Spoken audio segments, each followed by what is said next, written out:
Welcome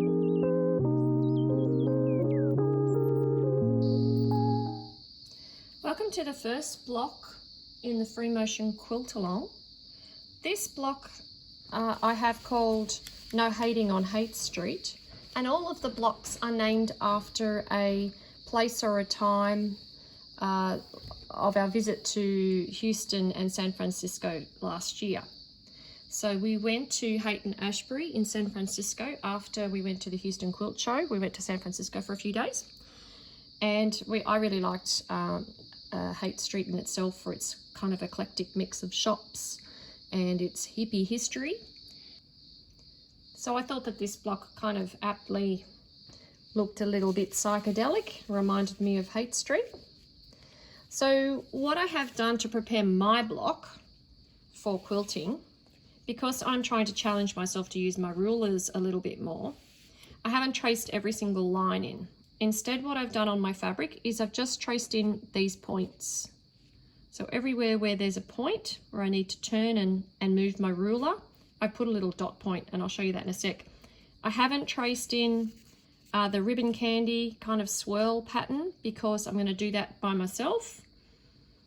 If you're an absolute beginner, you may want to trace in every single line, and that's perfectly okay. You need to do whatever you need to do to get your quilting to happen. If you're quilting with a walking foot, you may have to consider doing this another way, or just filling it in with straight lines or checks or something else that's going to be a straight line design. You could certainly do these with your walking foot, no problem at all. So how I've actually done that on my fabric is I have put little dot points, and you can probably just make those out. I have used the Roxanne's Quilter's Choice pencils. I'm road testing those at the moment just to see how they go, but they made an easy to spot mark for me. And then I'm going to use the straight rulers to move around from dot point to dot point. So as I'm quilting this block, I'm going to start on one of the outside points in the middle, and I suggest that when you quilt it, you make sure that you have your printout close by to make sure that you're not actually, if you're doing the same thing as me, dot to dot, that you're not actually stitching to the wrong dot points, because that can really lead to some tedious unpicking. So I'm going to kick off with the little westerly straight ruler, and I'm going to head from there to one of the center dot points, one of the center 4. And what I need to make sure, as my ruler is 1/4 of an inch away from the initial dot point, I need to make sure that the other end of the ruler is also 1/4 of an inch away. That's a bit of an eyeball, so you've just got to figure out where that 1/4 inch is, and away we go. You can make adjustments as you go. If you find that you are just out a little bit, you can sort of just gently shift your ruler so it won't even be noticed. And I've ended up on that dot point. So now I'm going to come out to the side dot point. Okay, so I can turn my block around if I want, but I'm actually going to move from left to right. We'll just see how that goes. This project is as much about challenging me as it is about teaching you.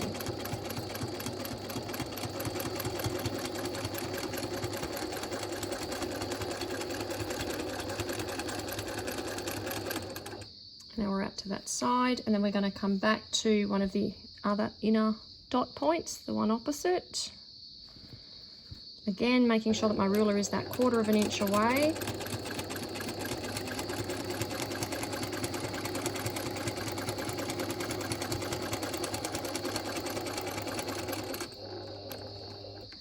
Now, here's something that I've learnt about going from dot to dot. You need to stop in the dot point, take a stitch, just one single stitch, and then go again. If you take too many stitches, you end up with a little burr on top. If you don't take enough stitches, then you will round off and you won't actually get that point. So try to stitch pretty much straight away as you're coming off that point.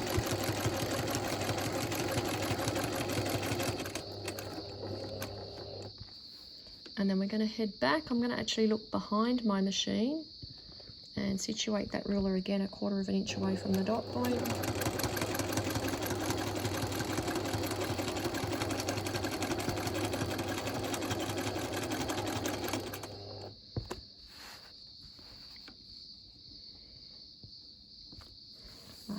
turn around for this one.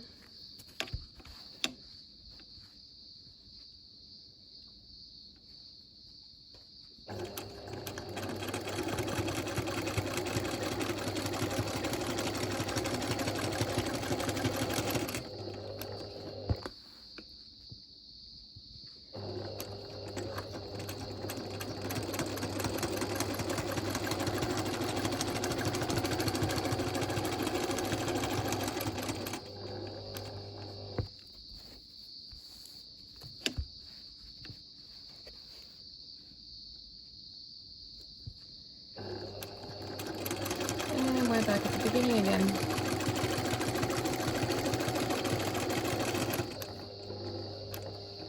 And I'm going to stay in that point so that I can do the next round. For this next round, I'm going to use the banana ruler, and very much the same thing. I'm just making sure that I am that 1/4 of an inch away.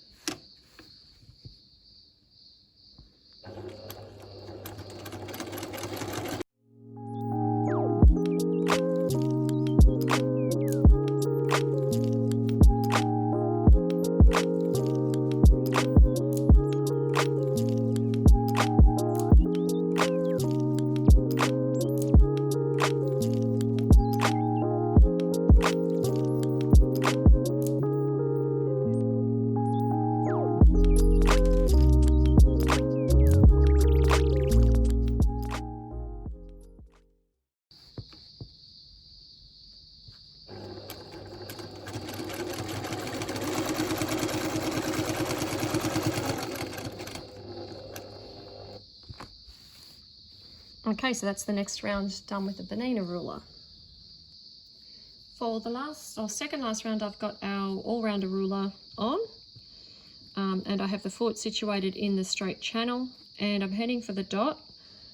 We have some crosshairs here, so I can actually line the crosshairs, the center one and the 2 side ones, up with the dot in the middle, and so then it's just a matter of just getting the machine going and pushing. And the foot is going to end up, as long as you don't move the ruler, the foot's going to end up pretty much on that dot. And you can move over to your side and do the same thing again. Just line up that dot with the center line and the 2 crosshairs. Take a stitch and away you go.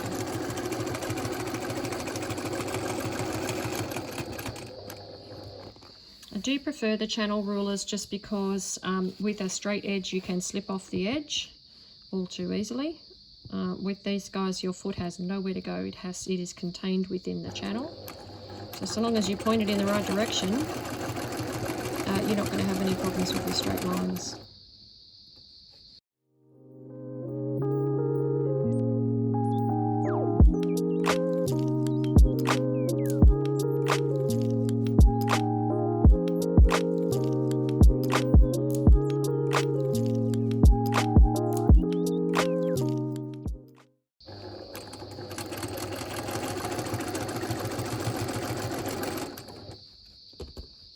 I do seem to be hitting something at the back of my machine, which I think is just the lip of the table, and that's good because it's something that you guys might need to be aware of, that you don't want to have your ruler run into anything. And if it feels like it's stopped, just assess the situation, figure out what it stopped on.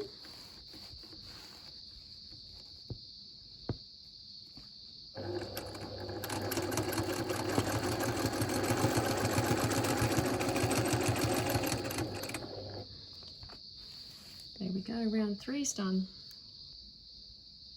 Okay, so for round 4, I'm going to use the little Fremo friend. So the Fremo friend, like I said, it's a little bit smaller. It doesn't have the length of the all-rounder ruler, but on the upside, it doesn't also get stuck on anything. So there's no, because it's quite small, it stays around the foot area, and there's not much you can actually get stuck on.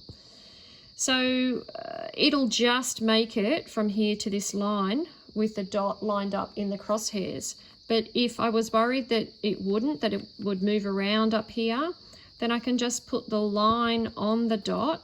Okay, so I've got that extra kind of 3/4 of an inch there to move. I'd probably even line it up with the dot at the end and then just head towards the dot and then move the ruler as I'm quilting. So I'm going to do that just to demonstrate it. So I'm going to kick off and start quilting that straight line. And as I get closer, I can move the ruler down, and that's going to expose that dot where I'm going to stop. And just keep going and stop when I get to the dot.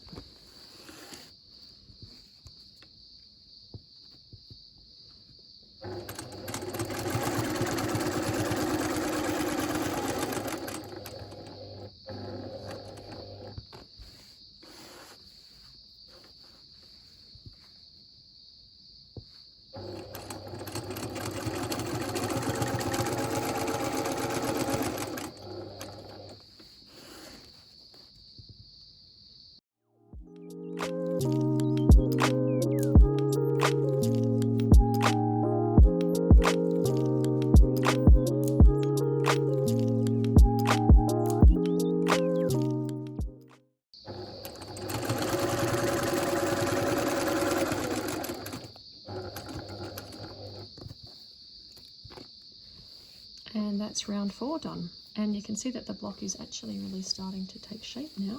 It's looking like a bit of a quilted block. So I'm going to go ahead and finish off those next 3 rounds. Just using the little Fremo friend, because I have actually found that is pretty much the fastest way for me. And it's not interfering with my work table or my work surface at all.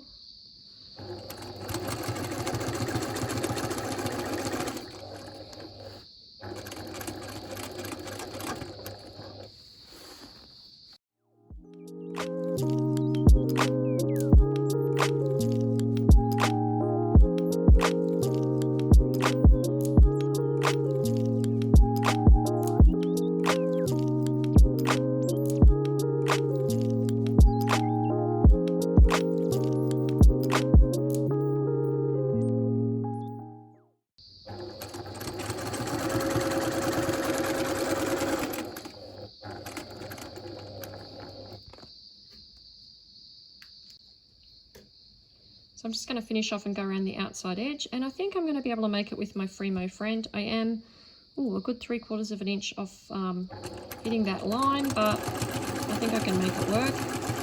You'll see what I mean as I get closer. So there's the dot and there's my line. I think if I just move that dot in there, I can get there and still get a fairly straight line.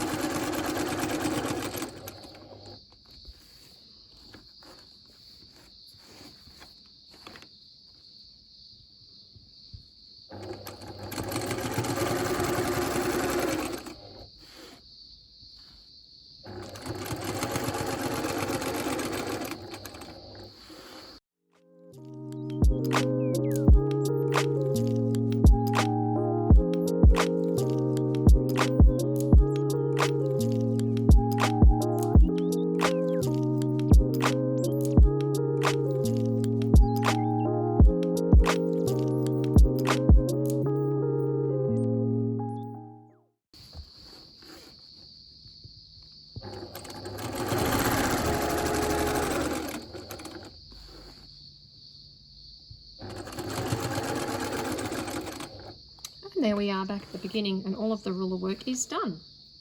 So now it's just a matter of going in and filling these guys in.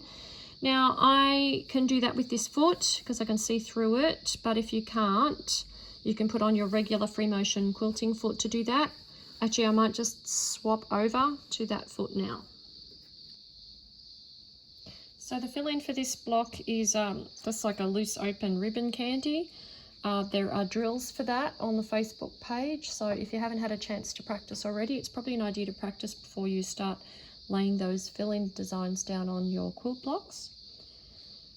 So ribbon candy, we're going to start in that corner. We're going to slowly wiggle in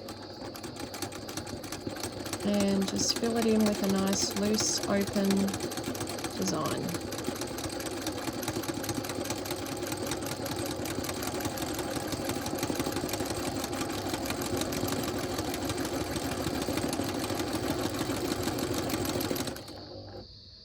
Now I can see that my foot is up just a little bit too high there because it's bopping around.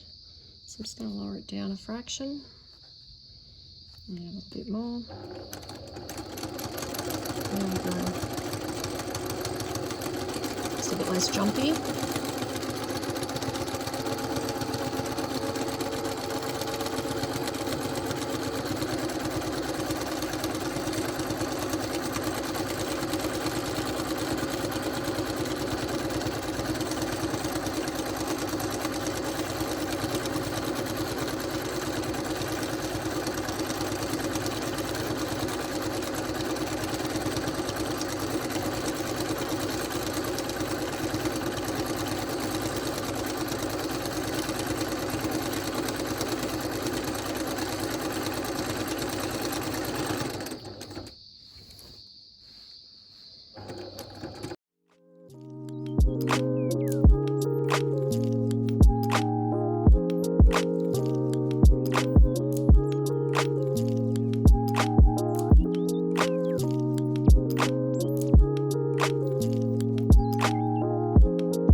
And there we go, guys, that's our first block underway. I hope you enjoy stitching yours. Remember that this quilt along is all about progress, not perfection. So don't worry if you make little mistakes. If there's anything you can't live with, there's always the quick unpick. And of course you are going to sew 4 of these blocks if you are actually going to make the quilt design. So you're going to get plenty of practice. I hope you enjoy quilting this block.